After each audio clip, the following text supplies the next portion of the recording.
Evladınız gecə terror atakları yaşayırsa, bu zaman valideyn olaraq evladınıza necə kömək edə bilərsiniz və nə etməlisiniz? İlk edəcəyiniz yataq otağının güvənliyini təmin etmək. Yəni ətrafda, yataqda uşağa zərər verə biləcək, ona travma yarada biləcək əşyaları uzaqlaşdırın. 2.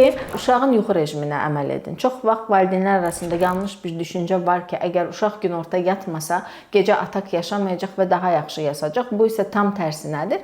Mütləq uşağın buna ehtiyacı varsa, günorta yuxusunun vaxtında olmasını təmin edin.